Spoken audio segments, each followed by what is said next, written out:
আসসালামু আলাইকুম দর্শক, শুভেচ্ছা নিন। যুক্তরাজ্যের লন্ডন থেকে স্বাগত জানাচ্ছি আমি কাজী হেমায়েতুদ্দিন মিশন আজকের ওয়ানে নিউজে, এবং সাম্প্রতিক নানা বিষয় নিয়ে আমার সঙ্গে যুক্ত আছেন আওয়ামী লীগের উপকমিটির সদস্য জনাব রাশেক রহমান। আসসালামু আলাইকুম, আপনি কেমন আছেন? আছি আলহামদুলিল্লাহ। আপনি কেমন আছেন? জি আলহামদুলিল্লাহ, আপনাদের সবার দোয়ায় আমি ভালো আছি। সম্প্রতি বিভিন্ন অনলাইন ভার্চুয়াল মিটিংয়ে শেখ হাসিনা সহ সজীব ওয়াজেদ জয় সহ অনেকেই বলতেছেন যে no vote no vote. No vote হচ্ছে ভোট মানে নৌকা, নো ভোট তার মানে হচ্ছে যেখানে নৌকা নাই সেখানে ভোটও নাই।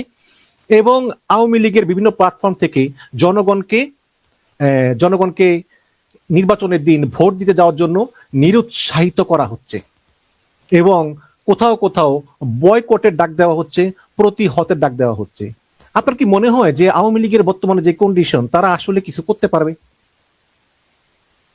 আপনাকে ধন্যবাদ প্রায় অনুষ্ঠানে আমাকে আমন্ত্রণ জানানোর জন্য। প্রথম কথা হচ্ছে, বাংলাদেশ আওয়ামী লীগ বাংলাদেশের অন্যতম বৃহৎ দল, এই বিষয়ে তো কারো কোনো সন্দেহ থাকার কথা না।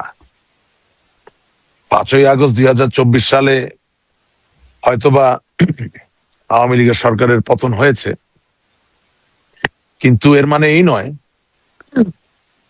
যে রাজনৈতিক ভাবাদর্শ, রাজনৈতিক বিশ্বাস এবং সবচেয়ে বড় কথা রাজনীতির যে অঙ্গন, সেখান থেকে আওয়ামী লীগের প্রস্থান ঘটেছে। কিন্তু সরি, কিন্তু আপনি যে বললেন এই যে আওয়ামী লীগ বৃহত্তম দল, যেমন আপনারা বলেছেন, এর আগে বলেছে 60% মানুষকে বাদ দিয়ে নির্বাচন হচ্ছে, আওয়ামী লীগ বলেছে। কিন্তু সাম্প্রতিক যে জরিপগুলো আমরা দেখছি, প্রথম আলোর জরিপ, IRI এর জরিপ, তারপরে জামাতের জরিপ, ব্র্যাকের জরিপ, এসব জরিপে তো বোঝা যায় যে সবচেয়ে বড় দল বিএনপি, তারপর জামাত, তারপরে এনসিপি, তারপরে আওয়ামী লীগ।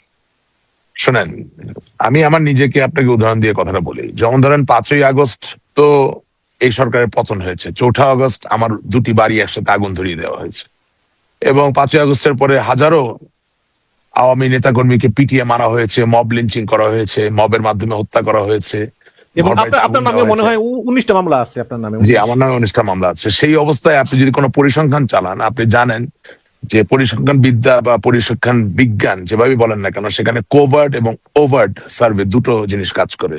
একটা গোপনে পরিসংখ্যান, আরেকটা হচ্ছে একেবারে প্রকাশ্যে পরিসংখ্যান। তো যেখানে আওয়ামী লীগের নাম বললে মার খেতে হচ্ছে, মব লিঞ্চিং করা হচ্ছে, মবের মাধ্যমে হত্যা করা হচ্ছে, বাড়িতে আগুন দেওয়া হচ্ছে, সেখানে আপনি এই জরিপের কথা যে বললেন, এই জরিপ কতটা ঠিক? কোন ব্যক্তি সাহস নিয়ে প্রকাশ্যে এসে বলবে যে হ্যাঁ ভাই, আমি আওয়ামী লীগকে সমর্থন করি? সুতরাং এইসব বানানো জরিপের 60%, 70% কিছু যায় আসে না। আর তার থেকে বড় কথা কি দেখেন, আমি খুব নিখাত ভাবে, খাঁটি ভাবে রাজনীতিটাকে ধারণ করতে চাই, পারি সেটা বলতে চাই না, খুব বড় রাজনৈতিক নেতা সেটাও বলতে চাই না, বরঞ্চ একজন ছাত্র সেই জায়গা থেকে এতটুকু বলতে পারি যে জনসংখ্যার যে বিজ্ঞান, জনমিতি, সেই জায়গায় আর যাই হোক, রাজনীতিতে রাজনৈতিক দলকে ভূমিকা রাখতে গেলে বা গুরুত্ব দিতে গেলে তার 60%-এর অধিকারী হইতে হবে বা 30%-এর অধিকারী হইতে হবে, এমন কোনো কথা নাই। কথাটা হচ্ছে যে আপনার কমিটেড ফলোয়ার আছে কিনা, কথাটা হচ্ছে যে আপনার কমিটেড বিশ্বাসী গণ আছে কিনা, আপনার কমিটেড কর্মী আছে কিনা। তো আওয়ামী লীগ প্রথম কথা হচ্ছে যে একটি অনস্বীকার্য দল। বাংলাদেশের স্বাধীনতার দলের নাম যদি বলতে হয় আওয়ামী লীগ, অন্য কোনো দল এত ফোকাসে আসবে না, স্পটলাইটে আসবে না, বঙ্গবন্ধুর দল। এবং আওয়ামী লীগের কথা যদি বলতে হয়, আওয়ামী লীগের কমিটেড কর্মী বাহিনী আছে, এই বিষয়ে তো সন্দেহ থাকার কথা না। এবং আওয়ামী লীগের লক্ষ কোটি ভোটার আছে, সেই বিষয়েও সন্দেহ থাকার কথা না। ক্যালকুলেটর চেপে বা 10 টাকার মোমবাতি জেলে না হয় এখন কার কত পার্সেন্ট সেটা বিচার নাই করলাম, কিন্তু বাস্তবতা হচ্ছে যে আওয়ামী লীগের মতো একটা বৃহৎ দল যদি কোনো নির্বাচনে অংশগ্রহণ না করে, সেই দলের সভানেত্রী নো ভোট নো ভোট, অর্থাৎ নৌকা নাই, কোনো ভোটও নাই, এই আহ্বান দিতেই পারেন। এখানে নৈতিকতার কোনো বিপর্যয় বা কোনো সমস্যা আমি দেখি না। আর তার থেকেও বড় কথা, আওয়ামী লীগের লক্ষ কোটি নেতা কর্মী যারা বঙ্গবন্ধু কন্যা জননেত্রী শেখ হাসিনাকে সভানেত্রী মানেন, তিনি যে আহ্বান জানিয়েছেন তাতে তারা খুশি হয়েছে। এখানে বিরাগ ভাজন হওয়ার কোনো সুযোগই আসলে নাই। কারণ আপনি আমাকে ছাড়া নির্বাচন করবেন কেন? হ্যাঁ, আপনি আমাকে অভিযুক্ত করতে পারেন যে আমি হত্যা করেছি, আপনি আমাকে অভিযুক্ত করতে পারেন যে আমি দুর্নীতি করেছি, কিন্তু এর মানে আপনাকে কে এই ক্ষমতা দিল আমার ভোটাধিকার কেড়ে নেওয়ার? তাহলে তো বলতে হবে যে পূর্ববর্তী যে ত্রুটিগুলো আমরা করেছি, সেই একই ত্রুটিতে আপনারা দুষ্ট হবেন। আর তাই যদি হয়, তাহলে যে সংস্কার বা দেশ গড়ার যে স্বপ্ন নিয়ে আপনারা আগানোর চেষ্টা করছেন, সেই জায়গায় কিভাবে আপনারা সফল হবেন? এটা তো ইম্পসিবল, এটা হতেই পারে না। সবচেয়ে বড় কথা, বাংলাদেশের বিরাট বড় একটা অংশকে আজকে এই ফ্যাসিবাদের নাম দিয়ে ব্যবসা বাণিজ্য ধ্বংস করে দেওয়া হচ্ছে। কার ব্যবসা ধ্বংস করছেন? আপনার দেশের ব্যবসা ধ্বংস করছেন। এবং এই ব্যবসায়ী, এই ব্যবসা, এই অর্থনৈতিক কর্মকাণ্ড বাংলাদেশের সামগ্রিক অর্থনৈতিক কর্মকাণ্ডে অংশগ্রহণ করে, প্রভাব রাখে। আনফরচুনেটলি আমরা এত বেশি অন্ধ হয়ে গেছি যে অন্যায়ের বিচার করার কথা বলে নিজেরাই অন্যায়কারী হয়ে যাচ্ছি, ছিলাম, আরো বড় অন্যায়কারী হচ্ছি। এটাই বাস্তবতা।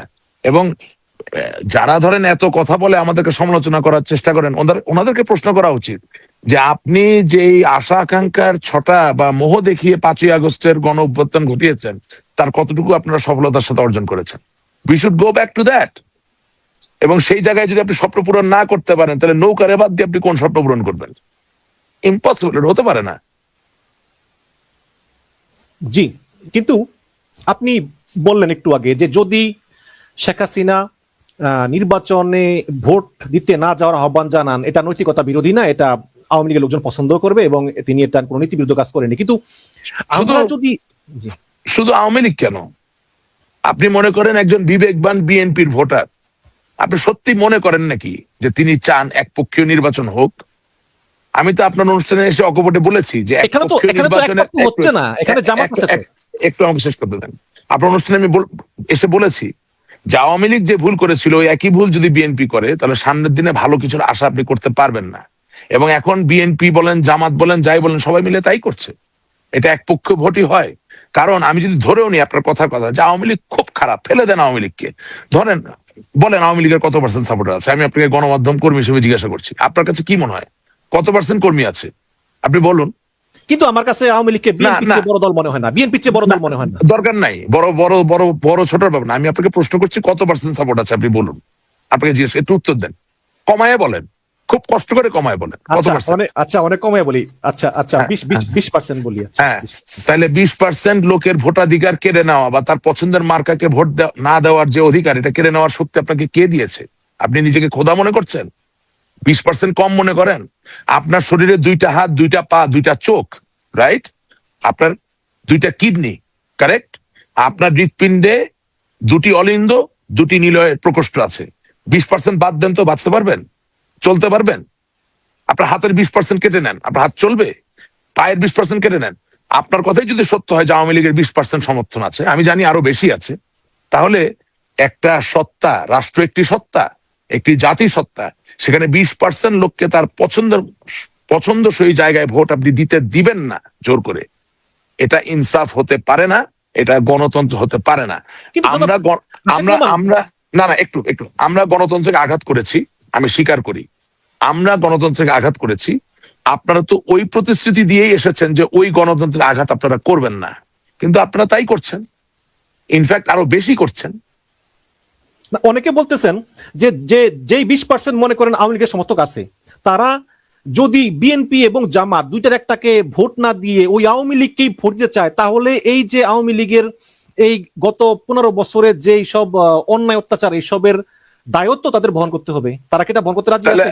সেই 20% বলুক, তাহলে আমি একটা থিওলজিক্যাল জায়গা থেকে আসি। ইসলামে কোরআন যখন পড়েন, ওখানে মেটাফরিক্যালি বলা আছে যে চুরি করলে হাত কেটে দিতে হয়, তাই না? তো ধরেন কোন চোরকে আপনি ধরলেন, তার হাত কাটলেন, সে কি মুসলমান থেকে হিন্দু হয়ে যাবে? সে তো মুসলমান থাকবে। তার জন্য কি নামাজ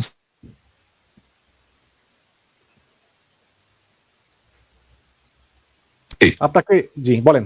হ্যালো, জি শুনতে পাচ্ছি। আপনি আমার কথাটা বুঝলেন? আমি থিওলজিক্যাল জায়গা থেকে আসলাম। Okay, let's talk on the basis of logic and rationality. যদি একজন চোরকে আপনি ধরেন এবং খুব শরিয়া আইনে আপনি বিশ্বাস করেন, তার হাতটা আপনি কেটে দিলেন, তার সাথে কি আপনি এটা বলতে পারবেন যে তুমি চোর বলে আজকের থেকে মুসলমান না? তোমার জন্য আগামীকালকে থেকে নামাজ ফরজ না? তোমার জন্য নামাজ পড়তে গেলে অজু করা চলে না, কারণ তোমার হাত কাটা হয়েছে? তাহলে ওই একই জায়গায় আসি, আওয়ামী লীগের গুটি কয়েক লোক আপনার কথা মতো অন্যায় করেছে, দুর্নীতি করেছে, আমিও স্বীকার করি করেছে, তাদের শাস্তি হওয়া উচিত, বিচার হওয়া উচিত। তার জন্য বাকি যারা কিছু করেন নাই, তাদেরকে আপনি দেশের যে অধিকার সেই জায়গা থেকে খারিজ করছেন কিভাবে? কোন অধিকারে? তার জন্য কিভাবে ভোট প্রযোজ্য নয়? তার জন্য নৌকা মার্কা কিভাবে সঠিক নয়? 1970 সালের যে নৌকা মার্কার অবিস্মরণীয় নির্বাচনের জয়ের মধ্য দিয়ে স্বাধীনতা যুদ্ধের গণতান্ত্রিক ম্যান্ডেট তৈরি হয়েছে, তারে আপনি না বলেন কোন শক্তিতে? শুনেন, আমি কিন্তু 5ই আগস্টের পরে একদম প্রকাশ্যে আওয়ামী লীগ যা ভুল করেছে সেটা স্বীকার করেছি। ঠিক একই সাথে এখন যা অন্যায় হচ্ছে সেটাও আমি দৃঢ় কণ্ঠে বলতে চাই, দিস ইজ নট কারেক্ট। আমরা দুর্বল চিত্তের মানুষ না, যেটা সত্য সেটা আমি বলতে পারি। And I am telling you this is not correct. আপনি কাউকে সাজা দিবেন, তার জন্য আপনি লক্ষ কোটি মানুষকে একসাথে সাজা দিচ্ছেন কিভাবে? Who has given you that right? আপনি কে? আপনি নিজেকে খোদা মনে করেন? সত্যি তাই। I am sorry, this is not on. এটা হতে পারে না। যেই প্রশ্ন করতেছিলাম যে আপনি বলেছেন যে শেখ হাসিনা যে বলেছে যে নো ভোট নো ভোট, এটা একটা নীতি বিরোধী বিষয় নয়, এটা তিনি তার নীতি থেকেই বলেছেন। কিন্তু আমরা যদি দেখি যে এই নির্বাচনে আজকে, আমি এটা অবশ্য এই ছাত্রলীগের সাবেক সভাপতি নাজমুল আলম সিদ্দিকী, যিনি যুক্তরাজ্য অবস্থান করছেন, তার ফেসবুক পোস্ট থেকে দেখেছি যে বাংলাদেশ আওয়ামী যুবলীগের কেন্দ্রীয় কমিটির 1 নম্বর সদস্য ব্যারিস্টার তৌফিক, তিনি হচ্ছেন পরশের খালাতো ভাই, পরশ সাহেবের খালাতো ভাই, যিনি হচ্ছেন যুবলীগের চেয়ারম্যান। তিনি এই নির্বাচনে অংশগ্রহণ করতেছেন স্বতন্ত্র পদ থেকে। তিনি শেখ হাসিনার আত্মীয়। আবার এই যে পার্থ সাহেবের ভাই অর্থনীতিবিদ আশিকুর রহমান শান্ত, তিনিও ভাইয়ের পক্ষে প্রচারণা চালাচ্ছেন। তাহলে এখন শেখ হাসিনার নিজের পরিবারের মানুষই তো এই নির্বাচনে অংশগ্রহণ করতেছে বা প্রচারণা চালাচ্ছে, সেখানে উনি নির্বাচনে বয়কটের ডাক দেন। আপনি কি মনে করেন যে আসলে এই পরিস্থিতি আছে বাংলাদেশে, যে আওয়ামী লীগের কোনো ক্ষমতা আছে? শুনেন, আপনি খুবই একটা সেন্সিটিভ জায়গায় এসেছেন। আমি এটা বলতে চাই যে অর্থনীতিবিদ আশিকুর রহমান শান্তকে তো আমি চিনি, খুবই শিক্ষিত, ভদ্র, এবং আমি মনে করি যথেষ্ট বুদ্ধিদীপ্ত একজন ব্যক্তিত্ব। এখন রাজনীতি ওই জায়গায় নিয়ে যাবেন যে নিজের ভাইকে সে সমর্থন করতে পারবে না, সেটার ভিতর তো আমির আশিক রহমান নাই। না, আপনি ধানের শীষ নিয়ে নির্বাচন করেন নাই, বোলা 2 থেকে। আমার কথাটা শেষ করতে দিবেন, আপনি কিন্তু পেয়ে যাবেন, আমার কথাগুলো শেষ করতে দেন। প্রথম কথা হচ্ছে যে আশিকুর রহমান শান্ত ভোলা থেকে ধানের শীষ নিয়ে নির্বাচন করেছে। আশিকুর রহমান শান্তকে যুবলীগের কেন্দ্রীয় কমিটির সদস্য করা হয়েছে, সে আওয়ামী লীগের রাজনীতি করেছে। সেটা সঠিক হয়েছে না ভুল হয়েছে, এটা আওয়ামী লীগের নেতা কর্মীরা এই বিষয়ে আওয়াজ তুলেছে, কথা হয়েছে, সেই জায়গায় আমি যাব না। কিন্তু দিনের শেষে আপনি আপনার বিবেককে প্রশ্ন করেন, আপনার ভাই যদি আজকে নির্বাচন করে আর আপনি যদি আপনার ভাইকে গিয়ে সমর্থন দেন, সেটা কি খুব বড় কোনো অন্যায় হয়ে যাবে? আমরা কি রাজনীতি করার মানে এই যে একেবারে সামাজিকতার বাইরে আমরা চলে যাচ্ছি? তা তো না। সুতরাং ওই জায়গাটাকে যদি আপনি হিট করেন, তাহলে বাংলাদেশের কোথাও আপনি যেতে পারবেন না। কারণ আওয়ামী লীগেরও অনেক মন্ত্রী আছে, এমপি আছে, যাদের শ্বশুর শাশুড়িরা এখন বিএনপি থেকে এমপি ইলেকশন করবে এবং মন্ত্রী হবে। তাদের কথা বলেন না কেন? শুধু শেখ পরিবারের আত্মীয় নিয়ে কথা বললে তো হবে না। ভাইয়ে ভাইয়ের সম্পর্কের সাথে শেখ পরিবারের কোনো সম্পর্ক নাই। ইসি, মানে blood is thicker than water, একটা ইংরেজি কথা আছে। হ্যাঁ, ভাইয়ের সাথে রক্তের যে বন্ধন, ওখানে কোনো দল টল কাজ করে না। এবং আপনি আরেকটা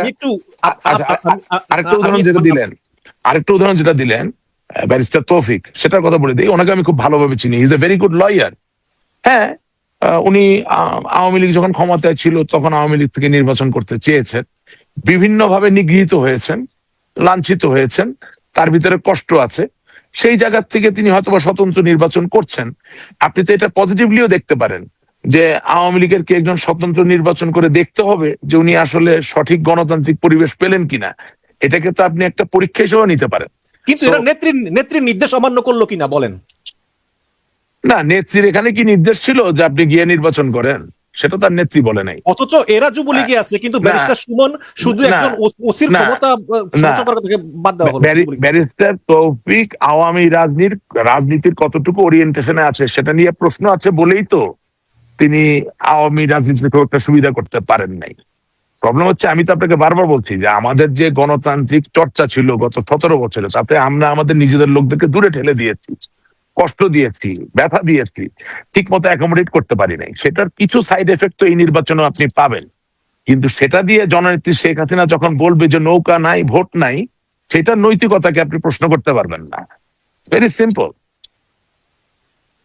না, মনে করেন আমি আপনার ভাই, আমি ইলেকশন করলাম, এখন আপনার দল আপনাকে বলতেছি ইলেকশন করতে না, আপনি ভাই হিসাবে আমাকে মন থেকে দোয়া করতে পারেন, কিন্তু আপনি কি ওই মাঠে নেমে আমার জন্য ভোট চাইতে পারেন? এটা কি নৈতিকতা বিরোধী না? আমার দল যদি সরাসরি আমাকে নির্দেশ দেয় যে তুমি নির্বাচন করো না, হ্যাঁ, তাহলে অবশ্যই নৈতিকতা বিরোধী। কিন্তু যাদের কথা বলছেন তাদেরকে দল আদৌ কোনো নির্দেশনা কি আজ পর্যন্ত দিয়েছে? আপনি কি প্রমাণ দেখাতে পারবেন? শেখ হাসিনা বলেছেন নো ভোট নো ভোট, তাহলে যারা তো তারা না আওয়ামী যুবলীগের কেন্দ্রীয় না কমিটির 1 নম্বর সদস্য সে না কিভাবে না ইলেকশন করতে না যায়? না কিন্তু আওয়ামী যুবলীগের কেন্দ্রীয় কমিটি সে এখনো আছে কিনা এটার প্রমাণ কি?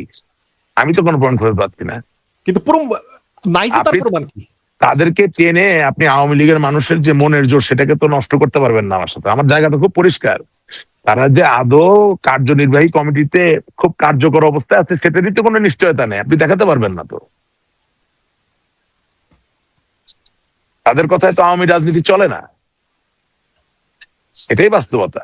না আসলে ওই 5 তারিখের পরে আসলে কে যে কোন পদে আছে এটা আসলে বোঝা বড় এক্স্যাক্টলি, মুশকিল। এই জন্যই বলছি যে ঘরের ভিতরে না ঢুকে মানুষের বিভিন্ন সংবেদনশীল বা মূল্যবান অঙ্গে আঙ্গুল না ঢুকাইয়া আমি মনে করি যে মোটা দাগে অনেক ফিলোসফিক্যাল বেসিস যদি আমরা কথা বলি, এটা আমাদের দর্শকদের প্রতিও সুবিচার করা হবে, দেশের প্রতিও সুবিচার করা হবে। এই এমন এক দেশ যে ঘাড়ের সাথে ঘাড় লাগলে আত্মীয়, সেখানে কে কার জন্য ভোট চাইতে যাচ্ছে না যাচ্ছে অত বিচার করলে তো আপনি বড় পিকচারটা ধরতে পারবেন না। না কিন্তু আমরা যখন দেখি যে যে এই যেই ব্যারিস্টার তৌফিক, তারপরে আশিকুর রহমান শান্ত, এরা এক সময় আওয়ামী লীগ ছিল, এরা এরা আবার নির্বাচন করতে চায়।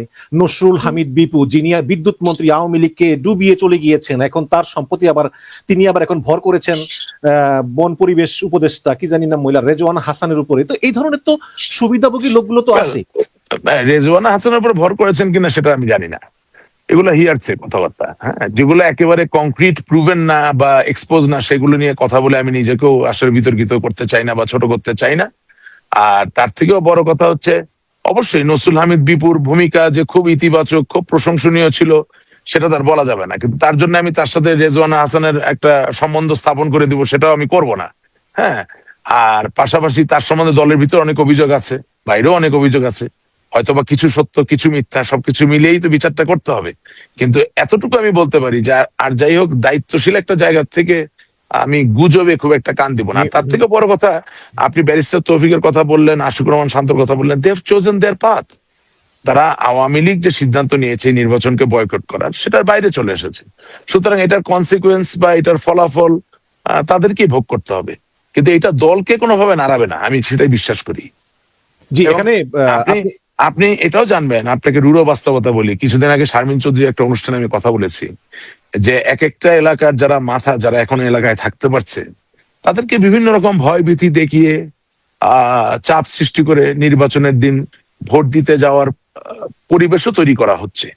এখন ধরেন একজন মুরব্বী, তিনি একটা এলাকায় আছেন, অনেক কিছু তাকে ভারসাম্য বজায় রেখে চলতে হয়, তাকে ভয় ভীতি দেখিয়ে জোর করে যদি আপনি নির্বাচনের মাঠে ভোট দিতে নিয়ে যান, তার মানে কি তিনি আওয়ামী লীগ থেকে খারিজ হয়ে গেলেন? অবশ্যই না। প্রেক্ষিতটা তো বুঝতে হবে। জি না এখানে আপনি বলেছেন যে আপনি না জেনে মন্তব্য করতে চান না এই নসরুল হামিদ এবং রেজওয়ানা হাসান এবং তার স্বামী এবিসি দিকের ব্যাপারে, কিন্তু আমি জানি যে কিছু একটা হচ্ছে এখানে। বাট এনিওয়ে, আব্দুল মোমেন সাবেক পররাষ্ট্রমন্ত্রী, সম্প্রতি বহুদিন পর তাকে দেখা গেল এবং তিনি বলেছেন তিনি 8 মাস পালিয়েছিলেন।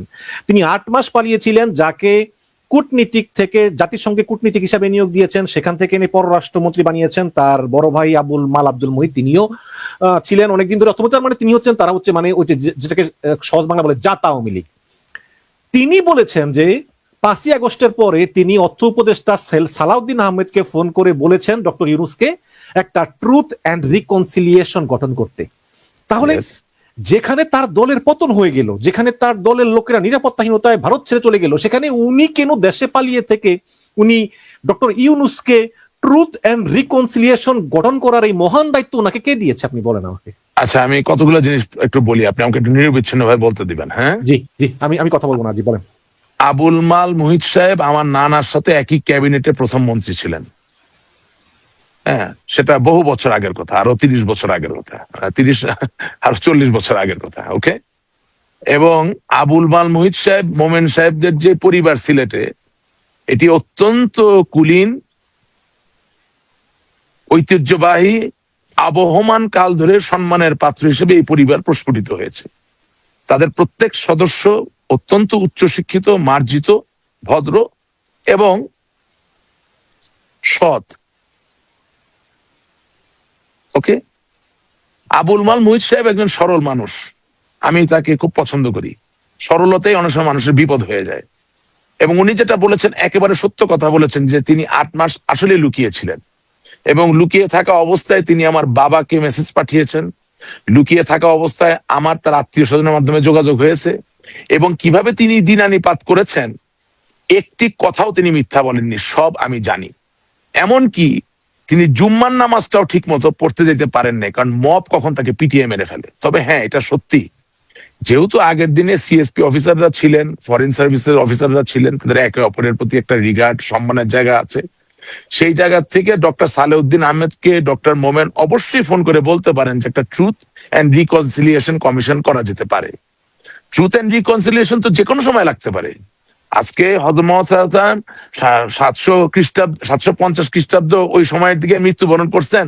আজকে 1400 বছর পরেও সেই সময়কার ট্রুথ এবং রিকনসিলিয়েশন করার জন্য ইসলামিক ক্লেরিকরা গবেষণা করছেন না, আলাপ আলোচনা করছেন না, দলিল দস্তাবেজ নিয়ে বসছেন না।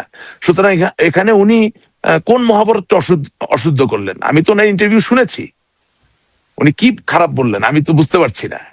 8 মাস লুকিয়ে থাকা কি দোষের কিছু? হ্যাঁ, এটা ঠিক যে সুব্রত বাইন উনি 8 মাস যেভাবে লুকিয়ে থাকবেন, সাবেক পররাষ্ট্রমন্ত্রী, সিলেটের অন্যতম একটি ঐতিহ্যবাহী পরিবারের সদস্য, একজন শিক্ষক, তিনি তো আর একভাবে লুকিয়ে থাকবেন না। লুকিয়ে থাকার প্রকার তো আর একরকম হয় না সবসময়। না, সবই ঠিক আছে। আমরা এই ট্রুথ এন্ড রিকনসিলিয়েশন নিয়ে একটু পরে আরো বিস্তারিত আলাপ করব। আপনার কি মনে হয় না যে আসলে আওয়ামী লীগের আব্দুল মোমেনের মতো, যেমন আপনাদের মতো বা আপনার বাবার মতো অনেকেই ছিল যে তারা আসলে শেখ হাসিনার অনেক কাজকর্ম পছন্দ করতো না, কিন্তু ভয়ে আসলে কিছু বলতে পারতো না? এখন বুঝতেছে এরকম হতে পারে কিনা।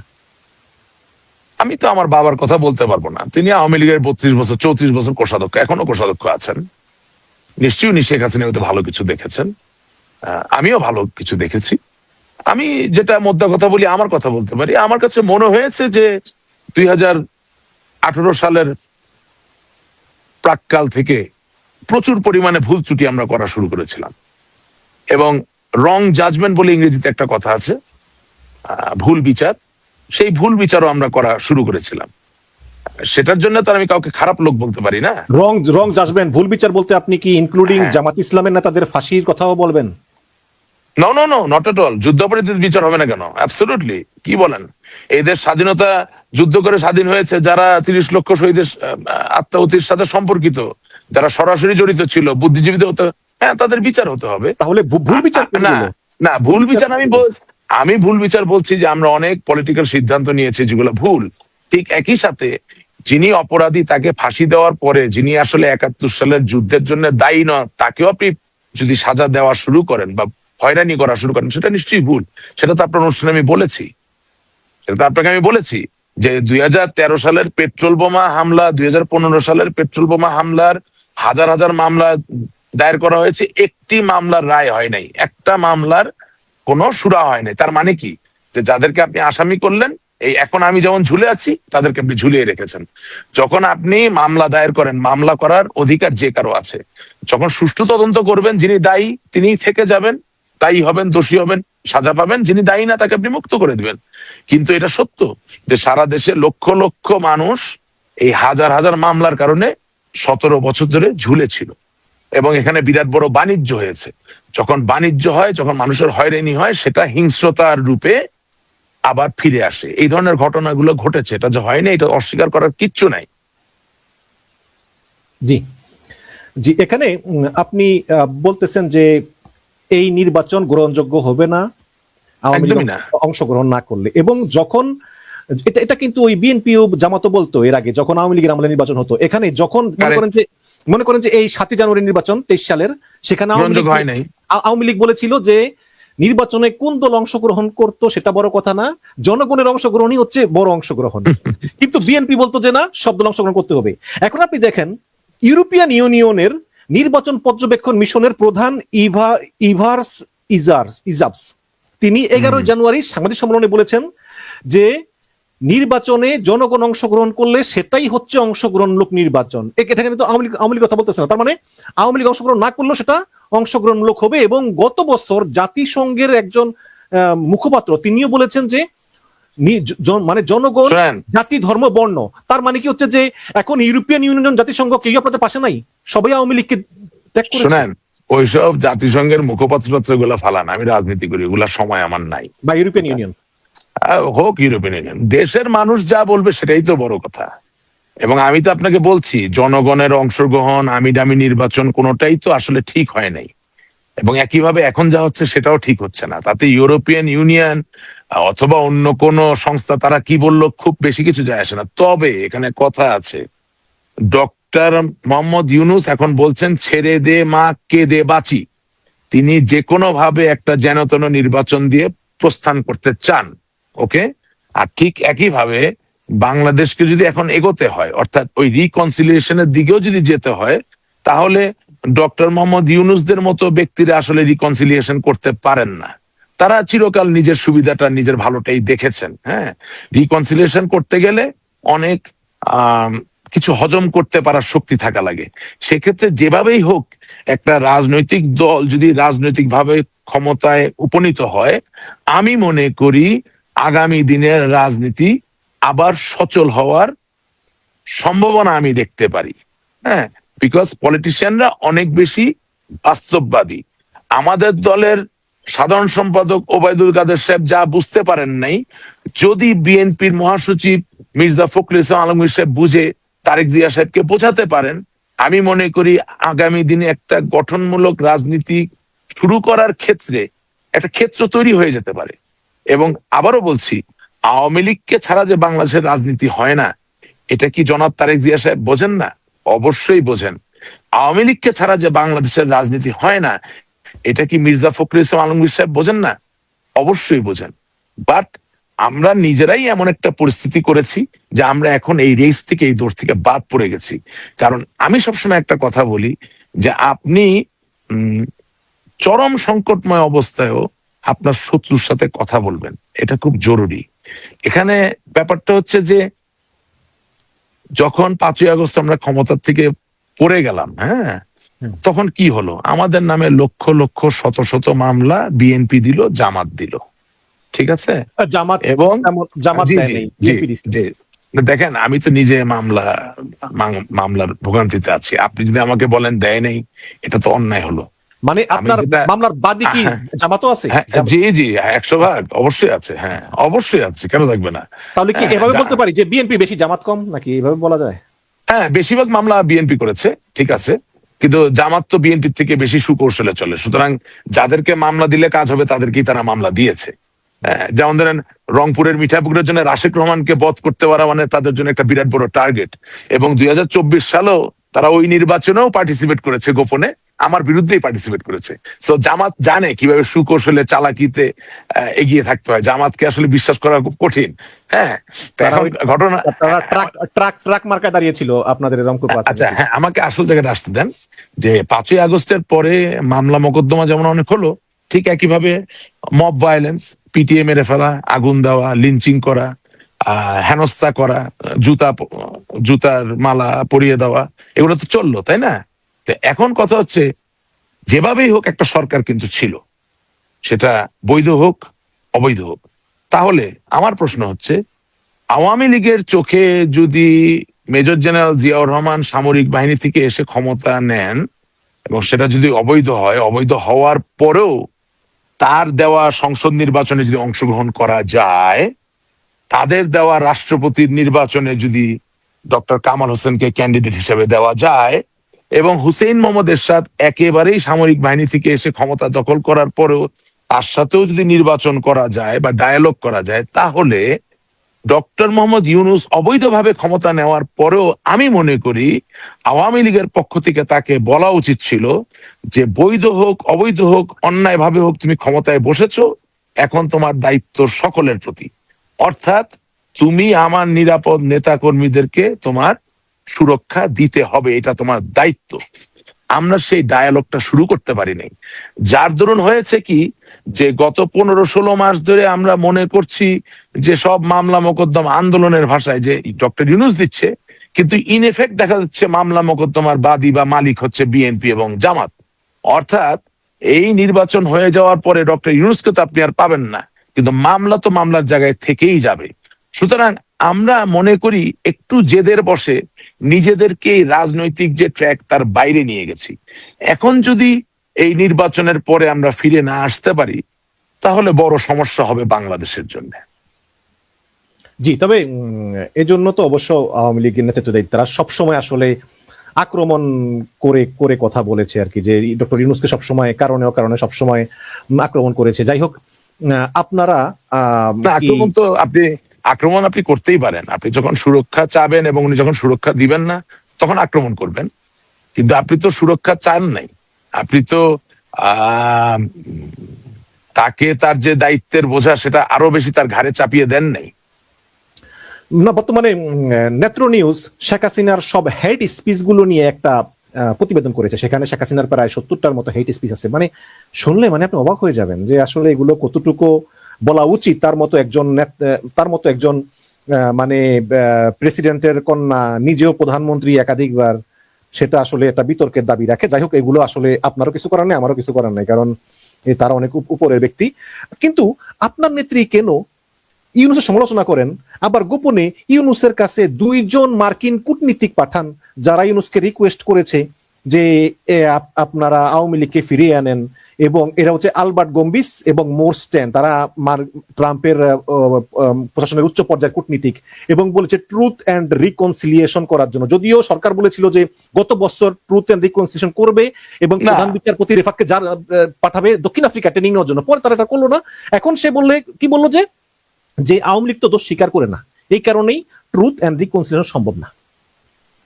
না, ঘটনা আসলে ওরকম না। ঘটনা যেটা হচ্ছে যে আওয়ামী লীগের একটা জোর দাবি হচ্ছে যে ইনক্লুসিভ নির্বাচন হতে হবে, যেখানে সকল দল অংশগ্রহণ করবে। সেই জায়গা থেকেই মার্কিন 2জন সাবেক কূটনীতিক ডক্টর মোহাম্মদ ইউনূসের কাছে এসে তাদের প্রস্তাব বা তাদের পর্যবেক্ষণগুলো তুলে ধরেছেন। সুতরাং আপনি যেভাবে বলছেন ঘটনাটা ঠিক, it's not exactly that. It's a global appeal, এবং গ্লোবাল অ্যাপিলের কারণে যেটা হওয়ার কথা স্বাভাবিকভাবে সেটাই হয়েছে।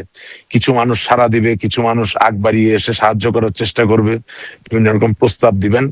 এটা তো বৈশ্বিক চলমান রাজনীতির একটা অংশ। সুতরাং এটাকে অস্বাভাবিক মনে করার কিছু নাই। আর হ্যাঁ, একটা বড় বাধা তো রয়েই গেছে যে উম, আমাদেরকে তো জুলাই আগস্ট আন্দোলনটা আহ গ্রহণযোগ্যভাবে প্রকাশ করতে হবে। হ্যাঁ, তো ষড়যন্ত্র ছিল অবশ্যই, কিন্তু ষড়যন্ত্র কেন দানা বেঁধে উঠলো বা ষড়যন্ত্র কেন সফল হলো, সেগুলোও তো জাতির সামনে বলতে হবে। আর আপনি যদি বলতে থাকেন যে আপনার কোনো দোষই নাই, হাওয়া থেকে এটা হয়েছে, সেটাও তো মানুষ গ্রহণ করবে না, হাসাহাসি করবে, মানুষ হাসাহাসি করে। তো এখন তো আমাদের অনেক বক্তব্য ধরেন ট্রলেরও একটা অংশ হয়ে গেছে। সো সেই জায়গায় কি ভাষা এটাকে বলবেন, রিকনসিলিয়েশন কমিশন না ট্রুথ কমিশন, অত তো আর ভাই আমি বুঝি না। আমি তো বুঝি যে পৃথিবীর বেশিরভাগ বিপ্লব, বেশিরভাগ সঠিক কাজ, বেশিরভাগ প্রতিবাদ সত্যের উপর ভিত্তি করে হয়েছে, সরাসরি জনগণকে নিয়েই করা হয়েছে। সেখানে কোনো কমিশনও ছিল না, কোনো কমিটিও ছিল না। সুতরাং আওয়ামী লীগ জনগণের দল, আওয়ামী লীগ বাংলাদেশের দল, আওয়ামী লীগ স্বাধীনতার দল, আওয়ামী লীগ বঙ্গবন্ধুর দল। সেই দলকে যদি আমি মনে করি এমন ভাবে দাঁড়া করানো যায় জনগণের সামনে যে আমরা আমাদের অতীতের ভুল ত্রুটি থেকে শিক্ষা গ্রহণ করলাম এবং আগামী দিনে আমরা প্রতিজ্ঞাবদ্ধ আরো বেটার রাজনীতি বাংলাদেশের মানুষকে উপহার দেওয়ার জন্য, আমি মনে করি বাংলাদেশের মানুষ আবার নতুন করে সাদরে আমাদের গ্রহণ করবে এবং বন্যার প্রবাহ ধারার মতো অবারিত ধারায় আমরা সবকিছু ভেঙে চুরে চুরমার করে আবার রাজনীতি অংশগ্রহণ করতে পারবো। কিন্তু জনগণের আসলে কোনো বিকল্প নাই, এটাই আমার বিশ্বাস। জনগণের বিকল্প নাই এটা বললেন, কিন্তু আসলে মানে জনগণ আপনাদের কথা, মানে শীর্ষ নেতৃত্বের কথায় বোঝা যায় যে বাংলাদেশের জনগণের চেয়ে মানে ভারত প্রীতিটা এখনো আসলে বেশি। বিএনপি কথায় কথায় বলে যে আগে যাদেরকে ভালো আপন মনে করতাম তারা এখন জামাত হয়ে গেছে। এটা তো আর ওদের ব্যর্থতা না, এটা বিএনপির ব্যর্থতা। বিএনপি ধরে রাখতে পারে নাই, জামাত হয়ে গেছে লোকজন। এখন আওয়ামী লীগের ক্ষেত্রে এটা প্রযোজ্য। শুনেন, আমি একটা ভবিষ্যৎবাণী করি। বিএনপি এই নির্বাচনে তো জিতবে, এটা স্বাভাবিক, যে নির্বাচন হচ্ছে আর কি। এবং জনাব তারেক জিয়াও বাংলাদেশের প্রধানমন্ত্রী হবেন। কিন্তু যদি উনি গুড গভর্নেন্স না দিতে পারেন, সুশাসন না দিতে পারেন, আর কোনোদিন বিজয়ের বেশে ফিরতে পারবেন না। এবং জামাতে ইসলামের মতো একটা নেক্সাস বা একটা অ্যাক্সিস তারা এত শক্তিশালী হলো কেন? এটার কারণ তো হচ্ছে আওয়ামী লীগ এবং বিএনপির যৌথ ব্যর্থতা। আমরা দেশ পরিচালনায় সুশাসন বলতে যেটা বোঝায় সেটা তো 100 ভাগ দিতে পারি নাই। আওয়ামী লীগের যে আদর্শিক জায়গা সেখানে কোনো ত্রুটি নাই।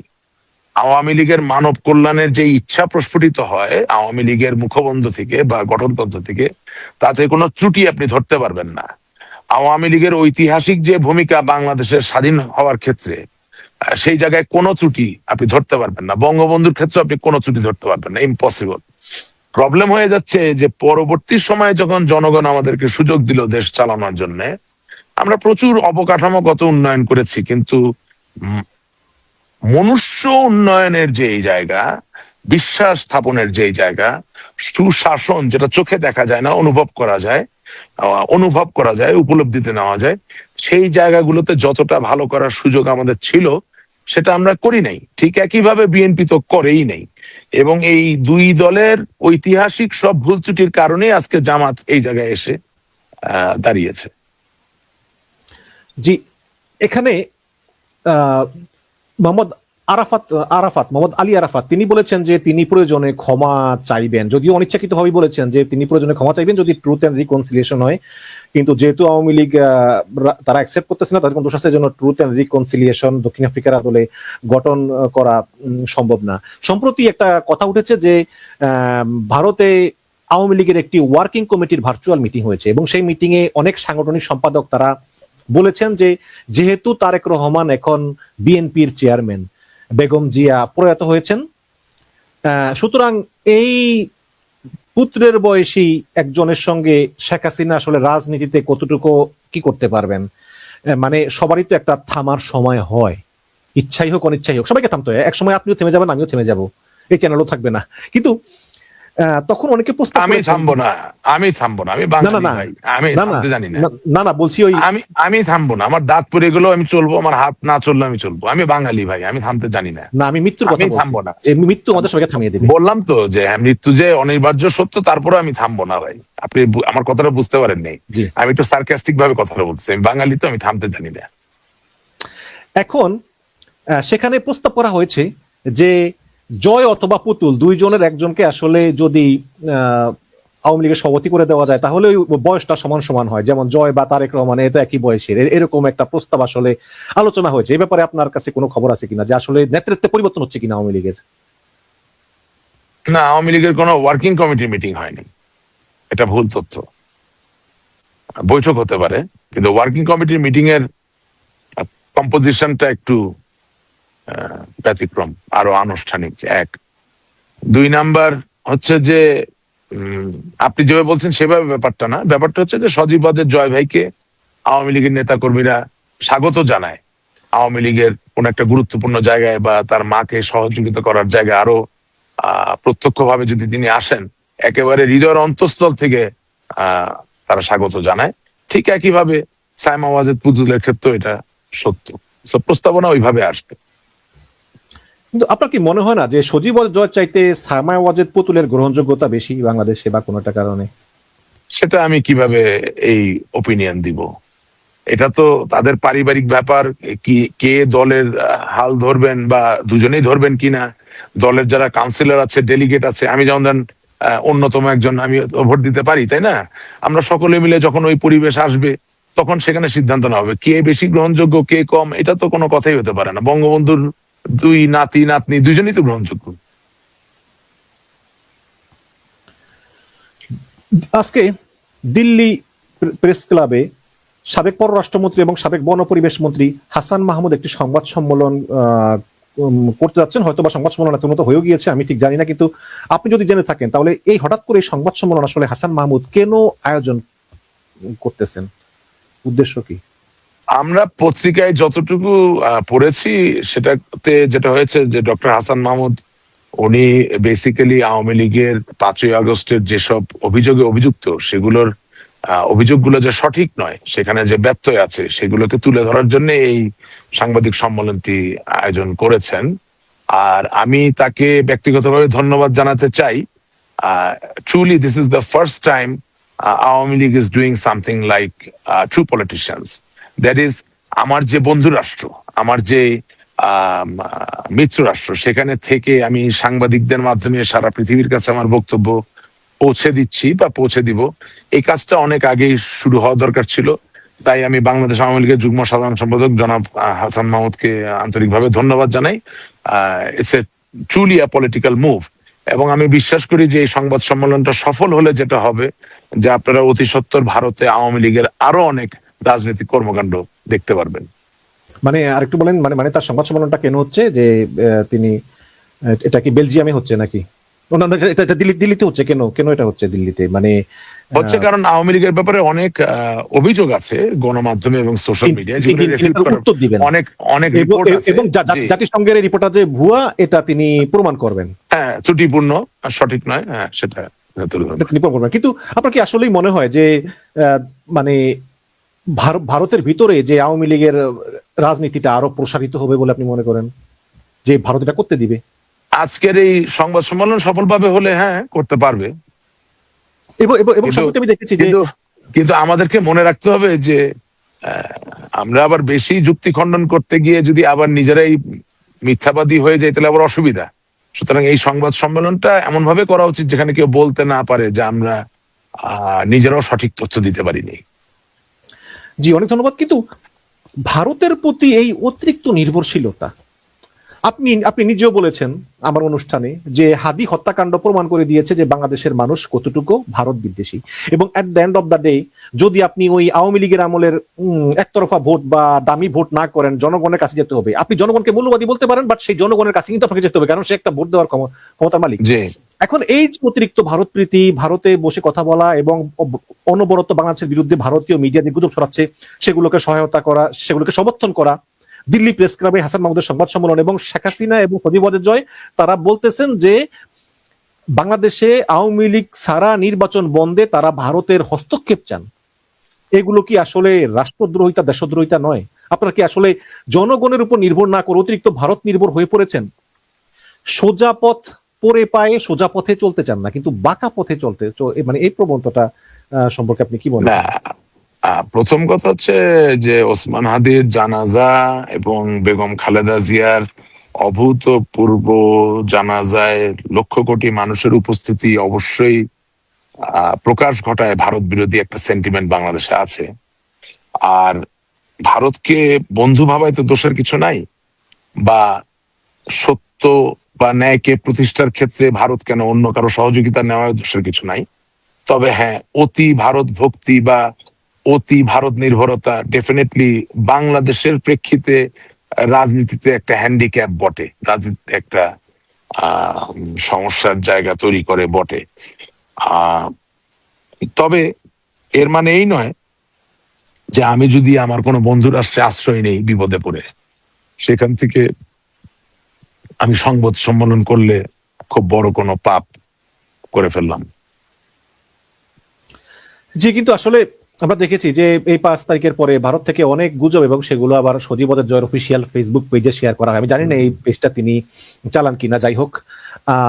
আপনি আমার মনে হয়েছে উনি বোধহয় নিজে চালান না, আমার মনে হয়েছে চালান এটা। না, হ্যাঁ, কারণ এটা 1 নাম্বার। আর 2 নাম্বার হচ্ছে যে এই গুজবের উপর যেই কর্মকাণ্ডগুলো আমরা চালিয়েছি গত 1 বছর, আপনার 4 মাস ধরে, August September October November December, right? হ্যাঁ, মানে 1 বছর 5 মাস বা 6 মাস ধরে, এটা আসলে খুব রাজনৈতিক মাইলেজ আমাদেরকে দেয় নাই। জি, আহ, জামাতের আমির এবং তারেক রহমান, এই দুইজনের সঙ্গে, প্রথম তারেক রহমানের সঙ্গে, তারপর জামাতের আমিরের সঙ্গে বৈঠক করেছেন মার্কিন যুক্তরাষ্ট্রের বাণিজ্য প্রতিনিধি, ইউএস ট্রেড রিপ্রেজেন্টেটিভ রাষ্ট্রদূত জেমিসন গ্রিয়ার এবং দক্ষিণ ও মধ্য এশিয়া বিষয়ক সহকারী বাণিজ্য প্রতিনিধি ব্রেন্ডন লিঞ্চ, এমিলি এসবি, এরা করেছেন। এবং তারা জানতে চেয়েছেন যে তারা যে বাণিজ্য চুক্তি করবেন সেটা আসলে যারাই ক্ষমতায় আসুক তারা এটা মানবে কিনা। তখন তারা বলেছেন যে আমাদের ডক্টর ইউনূস সরকারের প্রতি সমর্থন আছে, আমরা এই চুক্তি মেনে নিব। এবং সামাজিক যোগাযোগ মাধ্যমে আলাপ চলতেছে যে হয়তোবা শেখ হাসিনাকেও এই মার্কিন প্রতিনিধি একটা কল দিয়ে থাকতে পারেন, ভিডিও কনফারেন্স করতে পারেন। আপনার কাছে এরকম কোনো তথ্য আছে কি? না, এটা সত্য না। এটা সত্য না? না। তাহলে তাহলে তারা আসলে, মানে আমেরিকা, ইউরোপিয়ান ইউনিয়ন, জাতিসংঘ, তারা আসলে এই আওয়ামী লীগ বিহীন বাংলাদেশ তারা এক প্রকার মেনে নিচ্ছে। আপনাকে তো বললাম যে এই সংস্থাগুলো একটা জিনিস বুঝতে পেরেছে যে যেভাবে হোক একটা রাজনৈতিক দলকে আগে ক্ষমতা আসতে হবে, কারণ ডক্টর মোহাম্মদ ইউনূসের government is not exactly very efficient. The government has no grip. কারণ আপনি তো শুধু সরকারে বসে সই করলে তো হবে না, আপনার তো একটা বিশাল বড় কর্মী বাহিনী লাগে যেটাকে আপনি গভর্নমেন্টকে পরিচালিত করতে হেল্প করেন। হ্যাঁ, আহ, তো কথা হচ্ছে যেমন ধরেন মিলিটারি থেকে যখন ক্ষমতা টেক ওভার করা হয় তখন তারা দেশ চালাতে পারে কেন কিছুদিন, কারণ তাদের একটা বিরাট বড় বাহিনী আছে। In conjunction with civil administration, the military administration both together work hand in hand, as a result দেশ চালানো যায়। এখন এই 5-6টা লোক, এগুলার কোনো লোক বল নাই, কিছু নাই, এইগুলা কি সরকার চালাবে? আর মানে তাদের সাথে মানে তারা কোন চুক্তিকে কতদিন আপহোল্ড করবে? তার নিজেরই তো কোনো how would I say long term validity নাই। হ্যাঁ, তো yeah, that's how it is. So so European Union বলেন, ব্রিটিশ গভর্নমেন্ট বলেন, আমেরিকান গভর্নমেন্ট বলেন, এমনকি ইন্ডিয়ান গভর্নমেন্ট বলেন, they realize that without a political government কোনো সমস্যারই সমাধান করা যাবে না। আওয়ামী লীগকেও যদি বাংলাদেশে ফিরিয়ে আনার ক্ষেত্রে বা আগামী নির্বাচনে অংশগ্রহণ করার ক্ষেত্রে যদি চাপ প্রয়োগ করতে হয়, সেটা তো একটা রাজনৈতিক দলের উপরেই করতে হবে। এটাই বাস্তবতা। কিন্তু আপনি কি মনে করেন যে বর্তমান সরকার যেভাবে ভারতের সঙ্গে চোখে চোখ রেখে কথা বলতেছে, আওয়ামী লীগ, বিএনপি, জামাত সহ কোন রাজনৈতিক দলের পক্ষে আসলে এভাবে চোখ রেখে কথা বলা সম্ভব? যেমন আজকে তারা আইসিসির একজন উচ্চ পদস্থ ভারতীয় কর্মকর্তার ভিসা পর্যন্ত তারা দেয় নাই, এবং আপনি তো ক্রিকেট সম্পর্কে সবই জানেন যে এটা আসলে শোনেন, স্টেপ নেওয়া সম্ভবত কিনা। যখন আপনার দীর্ঘমেয়াদী ভাবে দেশ চালানো লাগে না, যখন উন্নয়নটা আপনার জন্য বড় কোনো ব্যাপার হয় না, বা যখন গণতান্ত্রিক প্রভাব দ্বারা আপনার জন্য 1 নম্বর গুরুত্বের জায়গা থাকে না, তখন অনেকের সাথেই চোখে চোখ রেখে আপনি কথা বলতে পারবেন, অনেক চোটপাট করতে পারবেন। চোটপাট করা কি কোনো বীরত্বের কাজ নাকি? For a Statesman, for a politician, for a administrator, for a leader, আপনার সাথে হাউকাউ করা, চোখ লাল করে কথা বলা, এটা কি কোনো কৃতিত্বের বিষয়? বিষয় হচ্ছে যে বাংলাদেশ ভারত তো অনস্বীকার্য প্রতিবেশী, মায়ানমারও আমার অনস্বীকার্য প্রতিবেশী। আমি যদি এই দেশগুলোর ভিতরে ভারসাম্য সুসম্পর্ক রক্ষা না করতে পারি একটা রাজনৈতিক সত্তা হিসাবে, দেশকে আমি সামনের দিকে এগিয়ে নিয়ে যাব কিভাবে? এখন আমি যখন জানি যে আমি ক্ষমতায় থাকবো 2 বছরের কম সময়, আমার এখানে হারানোর আর কিছু নাই, তখন তো আমি চোখ লালও করতে পারি, চোখ সাদাও করতে পারি, আমি হাত মুট করেও দেখাইতে পারি, আমি মাইক থাপ্পড়ও দেখাইতে পারি, অনেক কিছুই করতে পারি। এখানে তো খুশি হওয়ারও কিছু নাই, এটাতে কৃতিত্বেরও কিছু নাই, কারণ এটা দীর্ঘমেয়াদী কোনো এফেক্ট নাই তো আসলে।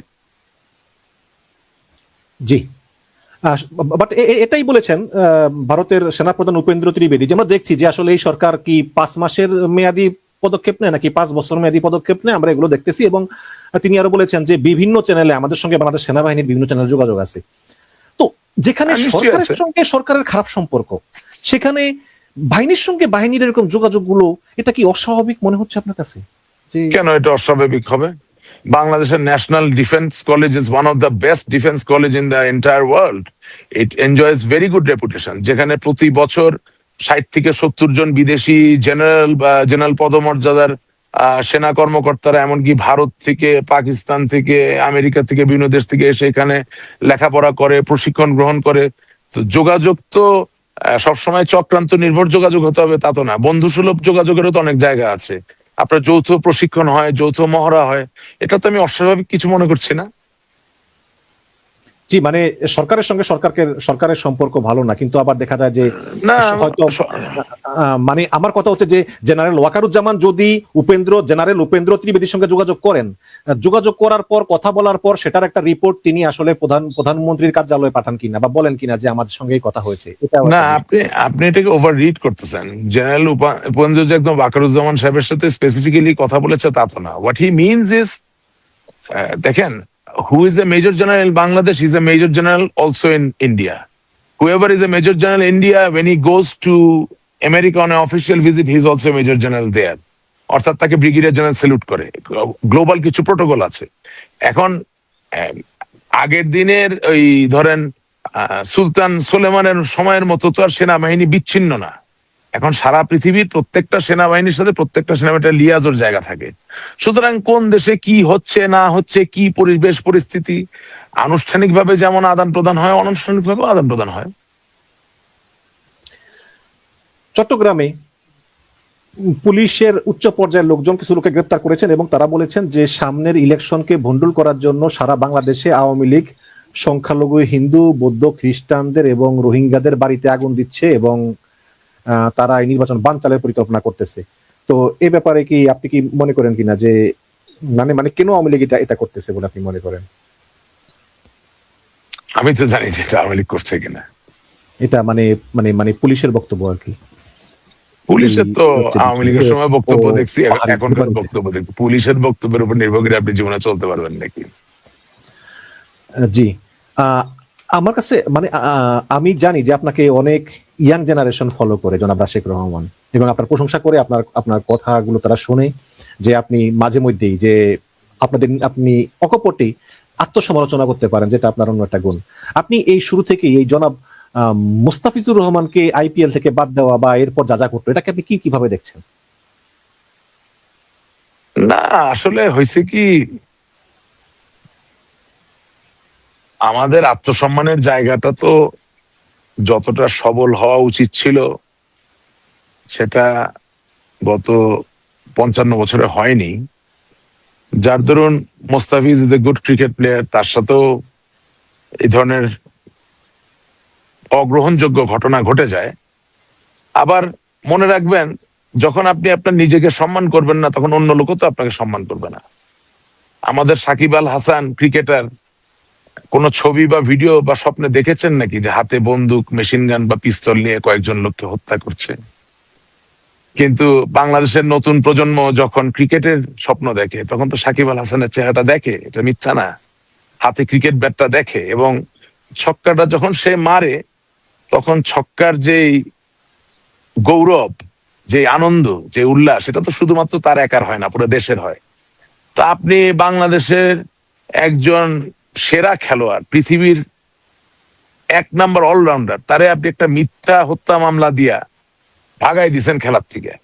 তা আপনি নিজেই আপনার খেলোয়াড়কে সম্মান করেন না, তো অন্য দেশ আপনার খেলোয়াড়কে কি সম্মান করবে? আপনি নিজের রত্নকেই নিজে চেনেন না। আওয়ামী লীগ করছে বলে কি তার ক্রিকেট খেলা বন্ধ হয়ে গেছে? বাংলাদেশে তো অনেক ডাক্তার আওয়ামী লীগ করছে, তো যাইয়েন না চিকিৎসা নিতে যদি মনে করেন যে ওই ডাক্তার ভালো।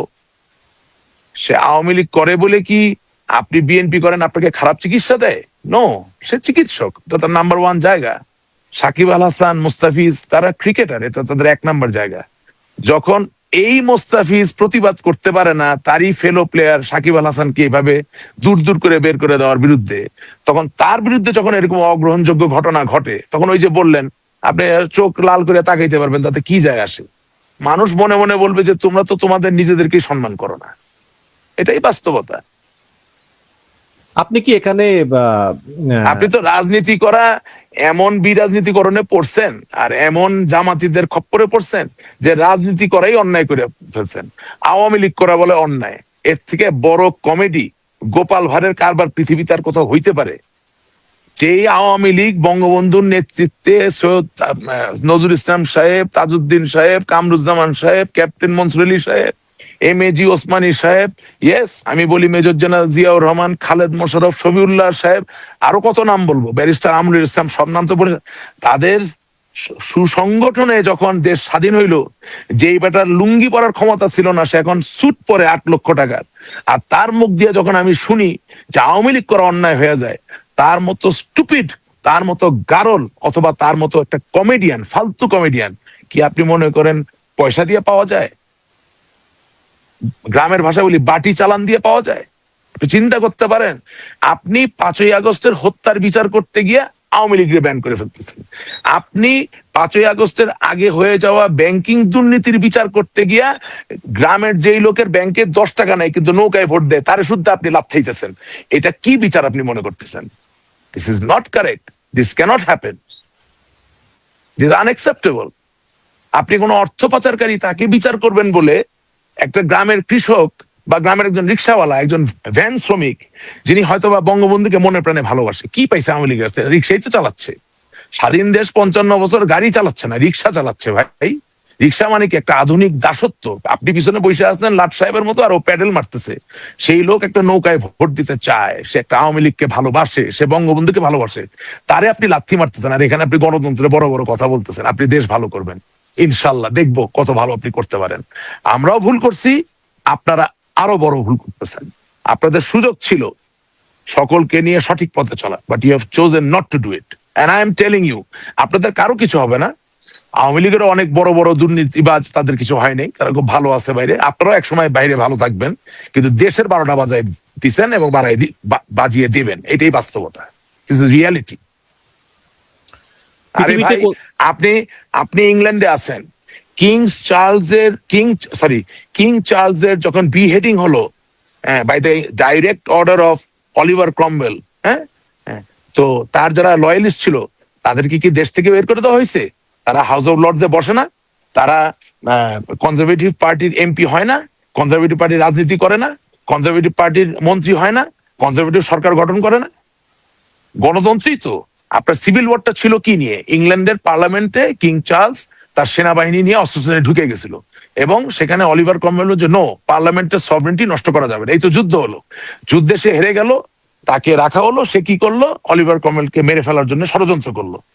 বিনিময়ে গণতান্ত্রিক শক্তির অধিকারী এই আধুনিক গণতান্ত্রিক মানে সংসদীয় গণতন্ত্রের যাকে বলা হয় পিতা অলিভার ক্রমওয়েল, সে কিং চার্লসের মস্তক কর্তন করলো। কিন্তু কর্তন কইরা কি কিং চার্লসের যিনি অনুসারী ছিলেন তারও মস্তক কর্তন করছেন? না। যারা দোষী ছিলেন তাদের বিচার করেছেন, তাদের জেল দিয়েছেন। আমরা কি করছি? আরে ভাই, ঠিক মতো বিদ্যুৎ সরবরাহ দিতে পারেন না, গ্যাসের চুলার গ্যাস জ্বালাইতে পারেন না। আর বাংলাদেশের টেকনাফ থেকে তেতুলিয়া কোন গ্রামে কোন একজন অসহায় মানুষ বঙ্গবন্ধুর একটা ছবি নিয়ে ঘরের ভিতরে বসে আছে, ওর ঘরে গিয়া হানা দেন, তারে গিয়া মারেন, তার ঘরে আগুন দেন, তাকে পেটান, তাকে মিথ্যা মামলা দেন। লজ্জা হওয়া উচিত, লজ্জা হওয়া উচিত। আমি তো লজ্জিত আছি আমাদের ভুলের জন্য, কিন্তু এখন যা হচ্ছে তার জন্য তাদেরও লজ্জিত হওয়া উচিত। না, আপনি বললেন যে আপনি যে সাকিব আল হাসানের উপর অন্যায় করা হয়েছে, কিন্তু আপনি কি পৃথিবীতে কোথাও দেখেছেন যে একজন রানিং খেলোয়াড় সে কেন দেখবেন না? ক্রিকেট টিমে আছে, সে রাজনীতি করতেছে শোনেন, পাশাপাশি? আপনি কেন দেখবেন না? আপনি গবেষণাটা ঠিক মতো করছেন না কেন? মার্কিন যুক্তরাষ্ট্রের কংগ্রেসে যান, কতজন খেলোয়াড় আছে গুনে দেখেন। কি বলেন আপনি? মানে খেলে, মানে রানিং হ্যাঁ, খেলে কেন কেন টিমে আছে। আপনি যে বাঘের বাচ্চা হন, রানিং খেলতে খেলতে আপনি এমপি হইতে পারেন, যদি সুষ্ঠু ভোটে হইতে পারেন, অসুবিধা কোথায়? কিন্তু সুষ্ঠু ভোটে হইছেন কি হন নাই সেই বিচার করতে গিয়ে আপনি তাকে হত্যা মামলার আসামি করবেন নাকি? কি যুক্তি বলবেন আপনি আমাকে? আমি তো জানি, আমি সত্য, আমি তো বলছি যিনি হত্যা করেছেন তাকে বিচার করতে হবে, তার শাস্তি পেতে হবে। সাকিব আল হাসান কি হত্যা করেছে? অবশ্যই না। এখন আমি ক্রিকেট খেলতে পারি, আমি ক্রিকেট খেলতে খেলতে গানও গাইতে পারি, এর জন্য কি আপনি আমার পাশে বাস ভরবেন নাকি? Is that correct? হ্যাঁ, আমি ক্রিকেট খেলতে পারি, আমার এলাকার লোক আমাকে বললো ভাইজান আপনি দাঁড়ান, আপনাকে আমরা ভোট দিব, আমি দাঁড়াইলাম। এটা কি ফৌজদারি দণ্ডবিধিতে কি অভিযোগ দেওয়ার মতো বা শাস্তিযোগ্য কোনো অপরাধ? আপনার পছন্দ না হতে পারে। বাঙালির সমস্যা হচ্ছে যে বাঙালি অপছন্দনীয় জিনিস আর শাস্তিযোগ্য জিনিস দুইটাকে এক করে ফেলে। আপনার পছন্দ না হইতে পারে, তার জন্য আপনি শাস্তি দিবেন নাকি? ছেলে আর মেয়ে পালাই গিয়া বিয়ে করছে, আপনি কি তারা জেল দিবেন নাকি? বিয়েই তো করছে, হালাল কাজই তো করছে। আপনার পছন্দ না হইতে পারে ওই সম্বন্ধ, জেল দিবেন? আমি নতুন প্রজন্মকে একটা কথাই বলবো, আপনার আওয়ামী লীগ করার দরকার নাই, বিএনপি করার দরকার নাই, জাতীয় পার্টি করার কিছুই করার দরকার নেই। যা সত্য কথাটা বলেন, বাংলাদেশ ঠিক হয়ে যাবে। সমস্যা হলো হিপোক্রেসিতে ভরা এই দেশ। যারা প্রতিবার বাংলার মানুষকে ন্যায় প্রতিষ্ঠার কথা বলে এসেছে, যারাই এসেছে প্রত্যেকে বাঙালিরে বাস দিয়েছে, এটাই বাস্তবতা। This is the reality. শুনলাম আনিস আলমগীরের নামে নাকি আবার ওই দুর্নীতির একটা মামলা নতুন করে শুরু হয়েছে। আনিস আলমগীর দুর্নীতি, আনিস আলমগীর ঠিক, আনিস তো আমি চিনি। আনিস আলমগীর ঠিক মতো কলাম দুইটা না লিখতে পারলে মাসের খরচ কেমনে চালাবে সামলাইতে পারে না। হ্যাঁ, একটু বুদ্ধিমান লোক, টাকা পয়সা জমায়, ভালো একটু কাপড় চোপড় পরে, খুব দামি কাপড় না, একটু মানুষ যদি ঠিক মতো গোসল করে, ভালো নিশ্চিত কাপড় পরে, ভালো লাগে চেহারা চোখ ভালো থাকলে। আরো জিমে টিমে যায়। হ্যাঁ হ্যাঁ, জিমে যায়, সে খুব বড় দুর্নীতি করছে। ঠিক বলছেন। আনিস আলমগীরের কয়েক হাজার কোটি টাকার সম্পদ, বিরাট বড় দুর্নীতিবাজ আসছে, ফাইজলামি করার জায়গা পান না। আপনি সিদ্ধান্ত নিয়েছেন যেই কথা আপনাদের ভালো লাগবে না তারা আপনারা সাজা দিবেন, এই তো ঘটনা। আমরাও একই কাজ করছিলাম। জানতে চাই যে না, একটা জানতে মানে আলিস আলমগীরের বিষয়ে, মানে মানে হাদি মারা যাওয়ার পর উনি মানে ডিম, তারপরে আরো সুস্বাদু পুষ্টিকর খাবার আর একটা ছবি দিলেন। এখন উনি উদযাপন করতেছেন। আওয়ামী লীগ যতগুলো সাংবাদিক পেলেছে, এভাবে আসি, যতগুলো সাংবাদিককে পেলেছে, খাইয়েছে, সুবিধা দিয়েছে, তারা সবাই 5ই আগস্টের পরে সাংবাদিক হওয়া বন্ধ করে দিয়েছে। তালিকা করেন, একটা লোক আর লেখেও না, হয়তো অনেক দূরে আছে, নিরাপদ আছে, কিন্তু সাংবাদিকতাই ছেড়ে দিছে খোদার ফজলে। মানে দেশের বাইরেও তো পত্র পত্রিকা আছে না, কলাম লেখা যায়, তো একটা ছোটখাটো চাকরি নেওয়া যায়, কনসালটেন্সি নেওয়া যায়, 2টা আর্টিকেল লেখা যায়, ইনভেস্টিগেটিভ জার্নালিজম সবই করা যায়। 5ই আগস্টের আগে যাদেরকে আওয়ামী লীগ সাংবাদিক মনে করে খাওয়াইছে, পড়াইছে, রাখছে, তারা আজকে নিরাপদ জায়গায় থাইকাও এখন আর আওয়ামী লীগের জন্য কথা বলে না, বা দেশের মানুষের জন্য কথা বলে না। তারা সাংবাদিকতা বন্ধ করে রাখছে আপাতত। হয়তো বা আবার সময় আসলে চালু হবে ইনশাল্লাহ। এবং তার মধ্যে কিছু কিছু কলম আমার উপর দিয়েও চলবে, শরীরের বিভিন্ন জায়গা দিয়ে তারা কলম চালাবে। এটা এটা এটা তাদের একটা অংশ হইতে পারে। এই আনিস আলমগীর সে কি করছে ভাই? সে কি বলছে যে 5ই আগস্টে হত্যাকাণ্ডকে সমর্থন করে? সে কি বলছে যে 5ই আগস্টে এই যে জুলাই আন্দোলন এটাকে সে এটা বিরোধিতা করে? তা তো বলে নেই। সে বাস্তবতা বলছে। না, অভিযোগ সে হাদি হত্যাকাণ্ড রেস্টুরেন্টে নেহেরি খেয়ে উদযাপন করেছে, এটা অভিযোগ, মানে আমার কথা না, এটা অনেকে বলে আর কি। তো ঠিক আছে, তাহলে আমি এখন একটা বড় উদাহরণ আপনাকে দিই। যিশু খ্রিস্টের যে ক্রুসিফিকেশন, সেটাতে তো অনেক জু, অনেক ইহুদিরা খুশি হয়, তাহলে তাদেরকে জেলে কে ভরতেছে? তাদেরকে, আপনি কি জানেন যে 25 ডিসেম্বর আপনি জানেন ক্রিসমাস, রাইট? আর 25 ডিসেম্বর জুদের জন্য কি জানেন? হ্যাঁ, তারা ওই দিন যিশু খ্রিস্টের মৃত্যুকে উদযাপন করে। বলেন কি? খ্রিস্টানরাও, জি, আপনি ইংল্যান্ডে থাকা আপনার জানা উচিত। 25শে ডিসেম্বর খ্রিস্টানরা যিশু খ্রিস্টের জন্মদিন উদযাপন করে। আর 25শে ডিসেম্বর সারা পৃথিবীতে যেগুলো খ্রিস্টান বেসড রেস্টুরেন্ট, ক্লাব, বার, এগুলো সব বন্ধ থাকে। যেগুলো ইহুদিরা চালায় সেগুলো সব তারা খোলা রাখে, কারণ ওইটা হচ্ছে ওদের উদযাপনের দিন। তাহলে জেলে ভরেন, পারবেন? জেলে ভরতে পারবেন আপনি? হ্যাঁ।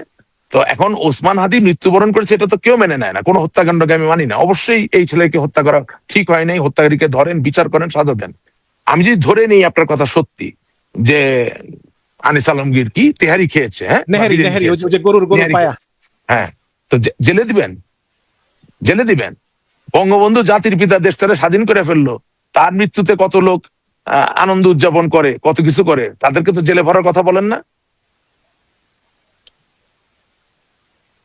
অবশ্যই যদি উনি কারো মৃত্যুকে উদযাপন করার জন্য, বিশ্বাস করে, যদি কারো মৃত্যুকে উদযাপন করার জন্য যদি এরকম নেহারি খেয়ে থাকেন, তার আমি ধিক্কার জানাই, থুতু মারি, ঠিক আছে না? কিন্তু জেলে দিবেন কিভাবে? ওই যে আপনি যেটা বললেন যে অপছন্দ এবং অপরাধ দুইটা আর তারা এক করে শাস্তিযোগ্য ফেলে। দুইটাকে আমরা এক করে ফেলি, তাই না? হুম। আর যখন জেলটাকে মুড়ি মুড়কি বানাই ফেলতেছেন না, এখন আমরাও তো করে ফেলছিলাম। যার ধরুন এখন আর যার জেলে যাওয়া উচিত সে জেলে নাই, যার থাকা উচিত না তারা জেলে আছে, এবং এটা সবার জন্যই হবে বাস্তব। এই যে জামাত যা করতেছে, বিশ্বাস করুন ওদের জন্য এটা হবে। যারা ইতিহাস 71 সালে, বারবার ফিরে আসবে। যারা 71 সালে রাজাকার ছিল না, আল বদর আল শামস ছিল না, এমনও তো জামাতি আছে, জামাতের নতুন প্রজন্ম আছে না, যারা স্বাধীনতা যুদ্ধে কোনো বিরোধী ভূমিকা তাদের ছিল না, ওরাও ওই জেলে যাবে। কারণ জেলটারে আমরা এখন মুড়ি মুড়কি বানাই ফেলছি। আপনার কথার কঠিন তাৎপর্য, কঠিন তাৎপর্য। ইতিহাস বারবার ফিরে আসবে। অ্যাবসলিউটলি। এবং আপনি যখন মানুষকে অত্যাচার করবেন, আমি 17 বছরে শিখেছি, যখন আপনি সঠিক প্রক্রিয়ায় চলবেন না, তখন মানুষের সহানুভূতি অত্যাচারিত ব্যক্তির দিকে যাবে। আজ আপনি আমার উপর অত্যাচার করছেন, মানুষের সহানুভূতি আমার দিকে আসবে, এটাই বাস্তব। জি, আপনার কাছে শেষ প্রশ্ন। বিএনপি আর আওয়ামী লীগ দুই সাপের একই বিষ, নাকি কিভাবে যেন বলি। আজকে আপনি অ্যাটর্নি জেনারেল আসাদুজ্জামানের চিনেন, কালো মানিক। উনি বিএনপি থেকে মনোনয়ন পেয়েছেন, পদত্যাগ করেছেন। উনি বলেছেন যে জামাত ইসলাম বলেছে আওয়ামী লীগকে নিষিদ্ধ করতে, কোর্টের মাধ্যমে। আমি বলেছি যে না, কোর্টের মাধ্যমে নিষিদ্ধ হবে না, পরে ডক্টর ইউনূস তার এক্সিকিউটিভ অর্ডারে করেছে। তার মানে উনি আওয়ামী লীগের পক্ষ নিচ্ছেন। বিএনপি নেতা হারুনুর রশিদ, ওই যে এমপি ছিল আগে 18 সালে নির্বাচন, সে বলেছে যে আওয়ামী লীগ মানুষ খুন করে নাই, মানুষ খুন করছে পুলিশ। এবং ভিপি নুরুল হক নুরও বলতেছেন যে আওয়ামী লীগের লোকরা আমাকে ভোট দিবে কারণ আমি তাদের আপন। মানে একটা কি কোন একটা ট্রুথ এন্ড রিকনসিলিয়েশন হয়েছে নাকি, যে ক্ষমতায় আসলে বিএনপি না, এখানে ট্রুথ এন্ড রিকনসিলিয়েশন হওয়ার কিছু নাই। এখানে ট্রুথ আছে, কথা তো সত্যি। আওয়ামী লীগের কোন নেতা কর্মী, মানে সাধারণ নেতা কর্মী কোথায় কোন জায়গায় খুন করলো, কথা তো সত্যি। কিন্তু Is correct? পুলিশ তো নিজে নিজে খুন করে নাই, পুলিশের তো বলছে নাকি? হ্যাঁ, আমি যাচ্ছিলাম এরপর জায়গায়। যিনি নির্দেশদাতা এবং যিনি অস্ত্র চালিয়েছেন, হ্যাঁ, তারা হত্যাকারী। এখন সেটা কি আত্মরক্ষার্থে হত্যা করেছেন, নাকি ক্ষমতায় টিকে থাকার জন্য হত্যা করেছেন, নাকি নিজের দুর্নীতি ঢাকার জন্য হত্যা করেছেন, সেটা বিচার করে আপনাকে সাজা দিতে হবে। কারণ হত্যারও তো প্রকারভেদ আছে, হত্যারও প্রকারভেদ আছে। এখন ধরেন অন্তঃসত্ত্বা কোনো নারী পুলিশ, তার উপরে আপনি হামলা করতে যাচ্ছেন, আপনি জানেন যে একটা অন্তঃসত্ত্বা নারীর উপরে এতটুকু হামলা হলেও তিনি মৃত্যুবরণ করতে পারে, তার ভিতরের যে সন্তান বাচ্চাটি সেও মৃত্যুবরণ করতে পারে। সেই সময় যদি তার কোনো ফেলো পুলিশম্যান একটা রিভলভার বের করে কাউকে গুলি করে হত্যা করে, সেটার জন্য আপনি তার ফ্যাসিবাদী হত্যাকারী হিসেবে আখ্যায়িত করতে পারেন না। তিনি আত্মরক্ষার জন্য বা তার বোন বা তার কলিগকে রক্ষা করার জন্য হয়তো গুলি করেছেন। আবার কোনো ব্যক্তি যদি কোনো দুর্নীতি অর্থ পাচারকারীকে রক্ষা করার জন্য ছাত্রদের উপরে গুলি চালায়, ইয়েস, হত্যাকারী, তাকে বিচার করতে হবে। আপনি কি ক্ষেত্রগুলো আলাদা করার কোনো কাজ করছেন? 15 মাসে শুধু চাপাবাজি করে গেছেন, শুধু বড় বড় কথা বলছেন, আর মানুষকে নির্বিচারে মামলা দিছেন, মামলা দিতে দিছেন, আর মানুষকে কি বলে যে অত্যাচারের শিকার হইতে দিছেন। এই সরকার কতবার বলছে যে হ্যাঁ, মামলা করার অধিকার মানুষের আছে, কথা সত্যি। মামলা করার অধিকার যেমন আছে, মামলার তদন্তেরও তো অধিকার মানুষের আছে। তাহলে তদন্তটা তাড়াতাড়ি করেন। আমি আপনাকে আমার উদাহরণ দিয়ে বলি, আমার তো 19টা মামলা, তাই না? তো আমি তো জুলাই আগস্ট আন্দোলনের আগে দেশের বাইরে, একটা ব্যক্তিগত পারিবারিক কারণে আমি দেশের বাইরে, আমি তার দেশে আসি নাই। আর আসেন না। এখন হ্যাঁ, এখন আপনি আমার নামে বলতেছেন 19শে জুলাই আমি ঢাকায় একটা হত্যা করছি, ওই 19শে জুলাই আরেকটা হত্যা করছি বগুড়ায়, ওই 19শে জুলাই একটা হত্যা করছি রংপুরে, ওই 19শে জুলাই একটা হত্যা করছি আমি রায়ের বাজারে। আমি কি মা দুর্গা? আমার হাত তাহলে কয়টা, তো পা কয়টা? তাহলে তো ওই দিন আপনি খুব দ্রুত এক জায়গা থেকে আরেক জায়গায় বাঁচাতে হ্যাঁ, চাচ্ছেন। মানে যে বোরাক প্রাণীটা ছিল না, যেটা আমাদের মহানবীকে আল্লাহর কাছে নিয়ে গেছিল, এরকম কোন একটা আল্লাহ বুঝাই দিছিল ওই দিন আমারে, যে পুরা দেশ ঘুরে ঘুরে আমি মাল্টিপল জায়গায় হত্যা করে বেরিয়েছি। তো এইসব ফাইজলামি করা মানে আছে? তদন্ত করেন। আপনি ইমিগ্রেশনের রিপোর্ট নিয়ে নেন, ওই তারিখে আমি দেশে আছি কিনা, তারপর দিয়ে দেন। কিন্তু সেটাও তো আপনি করবেন না, আপনি মজা নিচ্ছেন, মানুষের ভোগান্তিতে আপনি স্যাডিস্ট, আপনি মজা পাচ্ছেন। This is the reality. আপনি পুলিশের আইজিপি মহোদয় সম্মান রেখে কথাটা বলতে চাই, উনি যে বলছেন যে কোনো ভুয়া মামলার কেউ থাকবেন না, ওনার তো পুলিশ যথেষ্ট ডিজিটালাইজড হয়ে গেছে। সিডিএম কি, সিডিআর না সিডিএম কি সব বলে, এগুলো রয়েছে, ইমিগ্রেশনের সার্ভার রয়েছে। করেন না, আপনি তাড়াতাড়ি তদন্ত করেন। আপনার গ্রামীণ ফোন আছে, রবি এক্সিয়াটা আছে, বাংলা লিংক আছে, টেলিটক আছে, যাদের সেল মুভমেন্টের রেকর্ড থাকে। হ্যাঁ, তা আপনি যেই লোক হত্যা করছে বলতেছেন, তার নাম্বারটা ওই সময় কোথায় ছিল, কোন এলাকায় ছিল, আদৌ হত্যার শিকার যে ব্যক্তি তার কাছাকাছি ছিল কিনা দেখেন। আপনি কি বলছেন, হুকুমের আসামি বানাইছেন। আচ্ছা ভাই, একটু শুনেন তো, যেই মামলায় 1 নাম্বার আসামি বাংলাদেশের প্রধানমন্ত্রী শেখ হাসিনা, সেই মামলায় মিস্টার মিশন, আপনি হলেন 7 নাম্বার হুকুমের আসামি। আপনার কোনো বেল আছে? এসব ফাইজলামি করার কোনো মানে আছে? যদি শেখ হাসিনা হুকুম দিয়ে থাকে এই হত্যাকাণ্ডের, আপনার হুকুমের কি মূল্য? আপনার হুকুমের কি প্রয়োজনীয়তা? আপনি কি বুঝতে পারছেন আমার কথাটা? আমি তো রাজনীতি করতে গেছি, আমি তো এমপিও না, মন্ত্রীও না। তো আমার প্রধানমন্ত্রীকে বানাইছে 1 নাম্বার আসামি। তা আমি এমপি না, এমপি তো আর নির্বাহী কোনো ক্ষমতা নাই, আমি মন্ত্রীও না, আমি গোপনে পুলিশের গোয়েন্দা বিভাগে চাকরিও করি নাই। আপনি আমাকে 7 নাম্বার হুকুমের আসামি কিভাবে বানাচ্ছেন, কোন যুক্তিতে? সেরকম অনেক কিছু আমি বলতে পারি, এগুলা মনে করেন 10 বছর পরে এগুলা নিয়ে হাস্যরস করা হবে, কমিক রিলিফ বিচারপতি তৈরি হবে। খায়রুল হকের একটাও আছে বলা যায়, বিচারপতি খায়রুল হক। ওনার মামলাটাও মানে বিচারপতি খায়রুল হকের, আপনি যদি যদি বুঝতাম যে গণতন্ত্র হত্যা করেছেন, জেনে শুনে আপনি প্রভাবিত হয়ে অন্যায় ভাবে আপনি রায় দিয়েছেন, এর জন্য আপনার এই সাজা, তাইলেও বুঝতাম। একটা প্রধান বিচারপতি বলে খুনের, তার মানে কি? আইন নাই, আইন বানাইতে পারেন না, আপনি ভুয়া মামলা দিয়ে কারো শাস্তি দিতে চান। মানে ওনার বিরুদ্ধে অভিযোগ বিচার কোথায় ঠেকবে? যে উনি যে তত্ত্বাবধায়ক সরকারটা বিলুপ্ত করেছেন, এই কারণে আর কি ওনার উপরে খুব, বাট বিচারের জন্য তো বিচারপতিকে আসলে সাজা দেওয়া যায় না, এই জন্য একটা হত্যা মামলা। বাট ওই দিন তিনি বলেছেন তিনি কেন কেন আপনাকে কে বলেছে দেওয়া যায় না? যদি উনি অন্যায়কারী হন, আপনি যদি প্রমাণ করতে পারেন যে উনি উৎকোচ নিয়ে কারো প্রভাবে প্রভাবিত হয়ে অন্যায়ভাবে এটা করেছেন, কেন সাজা দেওয়া যাবে না? অবশ্যই দেওয়া যাবে। শুনেন, আপনাকে আমি একটা ধর্মীয় উদাহরণ দিই। আমি খুব বেশি ধার্মিক তা তো না, কথাটা বুঝবেন। আল্লাহ তাআলা আদম আলাইহিস সালাম রে বানাইছে, এই ইবলিশ আদম আলাহিসাল্লামের সুপিরিয়রিটি এবং আল্লাহর তার প্রতি অদম্য ভালোবাসাকে সম্মান দেখাইতে পারে নাই বইলা আল্লাহ কিন্তু তারে একবারে বিচার কইরা দেয় নাই। আল্লাহ তারে সুযোগ দিছে পৃথিবীর শেষ দিন পর্যন্ত তার যা করার করতে দেওয়া, তারও বিচার হবে। কথাটা বুঝলেন? এবং এই আদম যেমন অতি ভালোবাসার, হাওয়াও আল্লাহর অতি ভালোবাসা, কিন্তু যে চক্রান্ত করে গন্ধম ফল খাইয়েছে তারও কিন্তু বিচারটা আল্লাহ হাতে রেখে দিছে। সুতরাং আপনি পারেন বলেই একটা সাজানো নাটক দিয়ে আপনি কাউকে সাজা দেওয়া শুরু করে দিবেন, এটা হতে পারে না।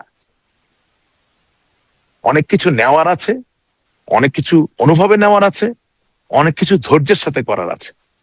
আর ধৈর্যের সাথে যখন করবেন না, যেটা আমরা করি নাই এবং এরাও করতেছে না, ইতিহাসের খাতায় কোথাও দাঁড়াতে পারবেন না। এটাই বাস্তবতা, এটাই রিয়ালিটি। গত বছর আসিফ নজরুল বলেছিল যেটা ট্রুথ এন্ড রিকনসিলিয়েশন করব এবং প্রধান বিচারপতিকে দক্ষিণ আফ্রিকা পাঠাবো ট্রেনিং নেওয়ার জন্য, কিন্তু পরে আর এটা করা হলো জি না। যাই হোক, জি, হ্যাঁ, অনেক কিছু। তো ঠিক আছে ভাই, ধন্যবাদ, অনেক কথা হইলো আজকে, অনেক জি। মনের কথা বলে ফেললাম, কিছু মনে করবেন না, ক্ষমা করবেন না, আমাকে। না, অবশ্যই অনেক ধন্যবাদ এবং দর্শক আপনাদেরকে ধন্যবাদ। রাশেক রহমান, জি, ভালো থাকবেন। আপনার আল্লাহ জি, হাফেজ। ধন্যবাদ। আসসালামু আলাইকুম। জি। ওয়ালাইকুম আসসালাম।